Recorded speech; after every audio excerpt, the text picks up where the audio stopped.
reality that Puerto Rico faces today. And that will be culminated by the resignation of Ricardo Rosselló on the 2nd of August. Now, earlier, a young lady spoke about corruption in Puerto Rico and many other things. I don't doubt that may be the case. But to equalize that to what's happening in Union County, I think goes way, way out of proportion. Puerto Rico is going through a very difficult time when it comes to, after the Hurricane Maria and the things that have took place in Washington, D.C., whereby the aid that was so necessary to the Puerto Rican people, which are U.S. citizens, was not getting to them for many political reasons.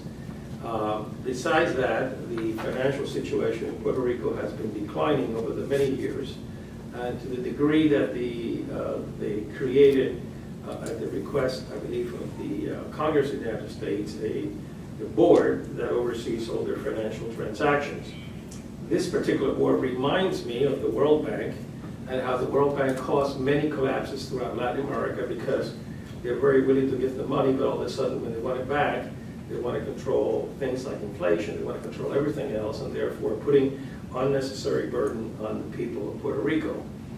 There's no doubt that this had to happen. Ricardo Rosselló had made many technical and tactical errors over the last few years, no different than his father did back years ago.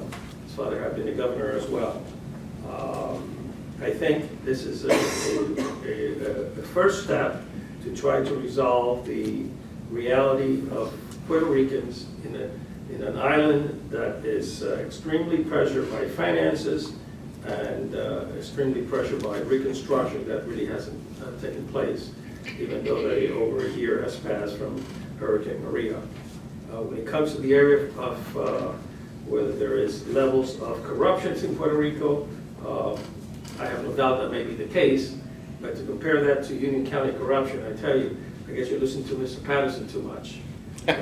When he speaks about issues such as what people donate. In this country, in the state of New Jersey, all of elections are financed publicly until we all decide as a state that it's the best way to do it through public financing, which means is that the government pays for elections. If that's the case, then you wouldn't hear this kind of comments. But the reality is that I've been here sitting for many years, and often I don't necessarily hold the same line as many of my colleagues, but I can truly tell you that the corruption level that's in Puerto Rico today, there is no comparison at what happens in Union County, I am sorry to say.